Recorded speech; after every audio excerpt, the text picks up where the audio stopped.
तो दोस्तों आज हम इस वीडियो में बात करेंगे ESR test, erythrocyte sedimentation rate. ठीक है, क्या होता है इसका थोड़ा हम बेसिक नॉलेज आपको बताने का कोशिश करेंगे। अगर आप BMLT DMLT स्टूडेंट हैं तो आपके लिए खास वीडियो है, आप ये वीडियो ज़रूर देखना, क्योंकि मैं इस वीडियो में जो इंटरनल और वाइवा में पूछा जाता है वो उसी से रिलेटिव में आपको वीडियो बनाऊंगा, क्योंकि हर साल एक क्वेश्चन ESR से बनता है। ठीक है, तो आप ESR वीडियो ज़रूर देखना, तभी आपको समझ में आएगा। तो थोड़ा सा हम जान लेते हैं ESR टेस्ट कहलाता क्या है। ESR test erythrocyte sedimentation rate होता है, जिसका स्टडी हम हेमेटोलॉजी के अंतर्गत करते हैं। ठीक है, जिसमें हम RBC 1 घंटे में कितना शटर डाउन हो रहा है वो देखते हैं, यानी आफ्टर 1 आवर्स के बाद। ठीक है, 1 घंटे में मतलब कितना शटर डाउन हो रहा है हमारा RBC। तो अगर ESR का जो लेवल होता है वो कई कंडीशन के कारण बढ़ सकता है। जैसे प्रेगनेंसी में ESR का लेवल बढ़ जाता है, TB के कारण भी ESR का लेवल बढ़ जाता है ना, और ये इन्फेक्शन के कारण भी ESR का लेवल बढ़ जाता है। ऐसे कई सारे डिसीज़ हैं जिसके कारण ये ESR का लेवल बढ़ जाता है। तो ESR 2 मेथड से किया जाता है। एक होता है वेस्टर्न ग्रेन मेथड ट्यूब, ठीक, और दूसरा होता है विंट्रो ट्यूब मेथड। ये 2 मेथड होता है, ये आप याद रखना, ये बेसिक पॉइंट है जो मैंने आपको बताया। एक होता है विंट्रो ट्यूब मेथड और एक होता है वेस्टर्न ग्रेन ट्यूब मेथड। ठीक है, वाइवा में यही चीज़ पूछ सकते हैं, मेथड भी पूछ सकता है और 2 नंबर में भी क्वेश्चन बन सकता है। ठीक है, आपके कंपटीशन में भी बन सकता है 2 नंबर का क्वेश्चन। दोस्तों, तो हम इस वीडियो में सिर्फ एक मेथड की बात करेंगे। अगर मैंने दोनों मेथड के अगर बारे में बात किया तो वीडियो बहुत लंबी हो जाएगी, क्योंकि मैं इस वीडियो में आपको सिर्फ वेस्टर्न ग्रेन मेथड ही समझाऊंगा। नेक्स्ट वीडियो में आपको विंट्रो ट्यूब मेथड के बारे में समझा दूंगा, क्योंकि मैं प्रैक्टिकली वीडियो भी बना चुका हूँ वेस्टर्न ग्रेन ट्यूब मेथड का। तो आप प्रैक्टिकली वीडियो देख सकते हैं, मैंने डिस्क्रिप्शन में लिंक दे रखा है, वहाँ से आप जाके प्रैक्टिकली वीडियो देख सकते हैं। प्रैक्टिकली देखेंगे तो आपको और बहुत ये जो मैं बता रहा हूँ बहुत ईजी आपको लगेगा, है ना। तो जो वेस्टर्न ग्रेड मेथड होता है, जो वेस्टर्न ग्रेड मेथड होता है उसका नॉर्मल रेंज जो होता है मेल और फीमेल में अलग अलग होते हैं। दोनों मेथड का नॉर्मल रेंज अलग होता है। जो वेस्टर्न ग्रेड मेथड का जो नॉर्मल रेंज होता है वह जो मेल में होता है 0 से लेके 15 आफ्टर 1 आवर्स, और जो फीमेल में होता है 0 से लेके 20 आफ्टर 1 आवर्स।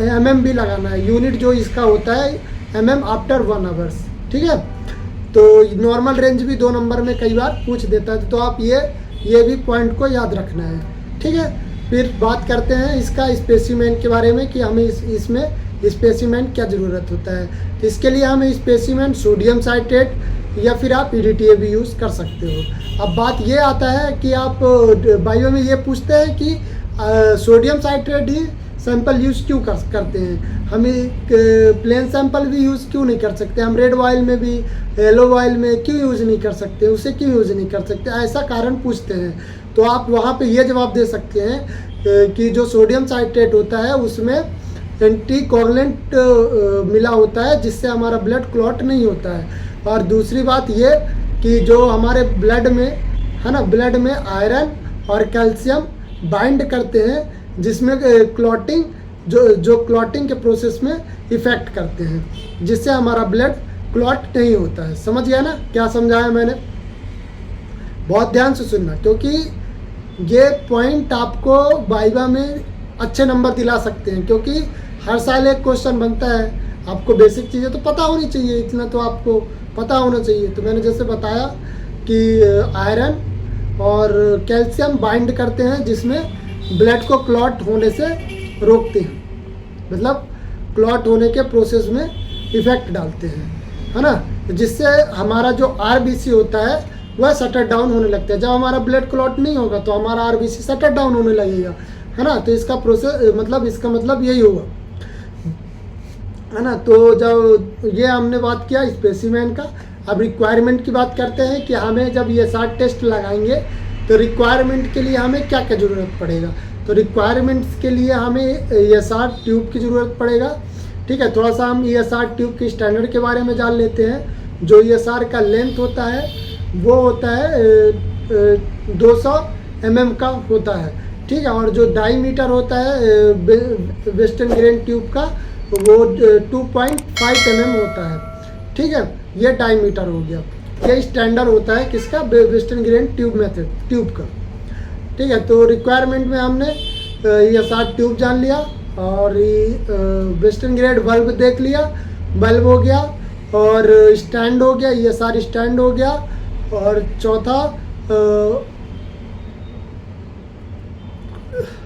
चौथे के लिए हमें स्टॉप वॉच की ज़रूरत होता है।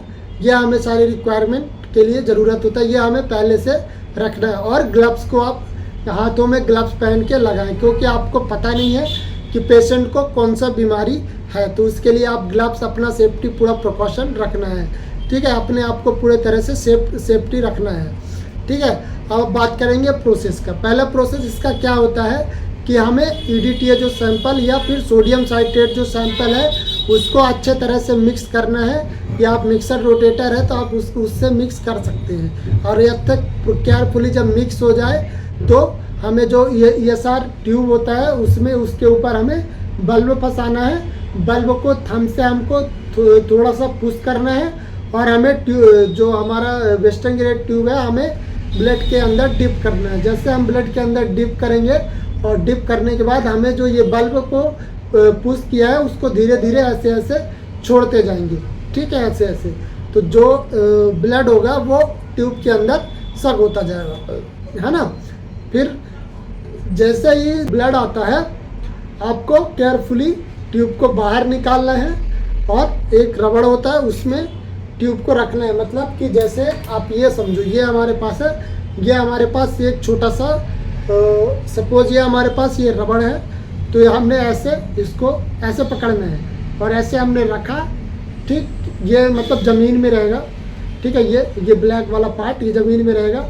ये ज़मीन में होने के बाद आप इसको आप अपने लगा के रखना है और ये हाथ से पकड़ के रखना है। ठीक है, अब दूसरे हाथ से आपको ये बल्ब को बाहर निकालना है, बल्ब को ऐसे बाहर निकालना है और फिर आपको दूसरे हाथ से ऐसे ऊपर ये थंब अपना लगा देना है। जब आप लगाएंगे तो आपका एरर नहीं जाएगा, जिससे आपका नीचे से ब्लड नहीं गिरेगा। तो आप अब ऐसे उठा सकते हैं। उठाने के बाद आप स्टैंड में केयरफुली होल्ड कर देंगे 1 घंटे के लिए। जब आप 1 घंटे के लिए होल्ड कर देंगे फिर आप अपना जो टाइम वॉच है उसको आप स्टार्ट कर देंगे और फिर 1 घंटे बाद आप आफ्टर 1 आवर्स के बाद आप रीड करेंगे कि आपका जो RBC है वो 1 घंटे में कितना शटर डाउन हुआ है, जिसमें आपको 3 लेयर दिखाई देगा। एक दिखाएगा प्लाज्मा लेवल और एक दिखेगा बफी कोड और एक दिखेगा RBC shutter down. Plasma level आपको येलो कलर का दिखाई देगा और बफी कोड आपको हल्का वाइटनेस दिखाई देगा। और वो ज़्यादातर कब दिखाई देता है, जब आपका ESR 3 घंटा 4 घंटा रह जाता है। कई बार क्या होता है, कई बार आप बिजी हो जाते हैं तो उसके कारण आप नहीं धुल पाते हैं ESR ट्यूब को, तो वो रखा रह जाता है, उसके कारण आपका ESR दिखता है। ठीक है, तो आपको देखना है कि RBC आपका कितना शटर डाउन हुआ। RBC मतलब रेड ब्लड सेल्स, कि आपका 1 घंटे में कितना शटर डाउन हुआ है। तो आपका जो प्लाज्मा लेवल आपका ऊपर आ जाएगा और RBC जितने शटर डाउन हो नीचे आ जाएगा। तो आपको जहाँ से आपका ESR ऊपर से लगा है वहाँ से आपको नीचे तक काउंट करना है, जहाँ तक आपकी RBC शटर डाउन हुआ है। ठीक है, अगर आपका 20 हुआ है, 40 हुआ है, जहाँ तक आपकी RBC शटर डाउन हुआ वहाँ तक आपको नोट कर लेना है ऊपर से। ठीक है, जब आप नोट कर लेते हैं तो आप नोट कर लिए, आप रिपोर्ट बनाएंगे। रिपोर्ट बनाने के बाद आपका कर्तव्य होता है कि, और ये रूल होता है कि आप पैथोलॉजिस्ट को ये रिपोर्ट दिखाएं। रिपोर्ट दिखाने के बाद वो चेक करेंगे, चेक करने के बाद आप पेशेंट को रिपोर्ट देंगे। ठीक है, तो आप इस वीडियो से शायद थोड़ी बहुत सीखे होंगे मेरे इस वीडियो से। अगर आपको ये वीडियो अच्छी लगी हो तो हमारे वीडियो को ज़रूर लाइक करें, और अगर आप चैनल में पहली बार आए हो तो हमारे चैनल को सब्सक्राइब जरूर कर लें, ताकि आपको ऐसे इंटरेस्टेड वीडियो मिलते रहें। तो हम नेक्स्ट वीडियो में बात करेंगे बेंटो ट्यूब मेथड के बारे में।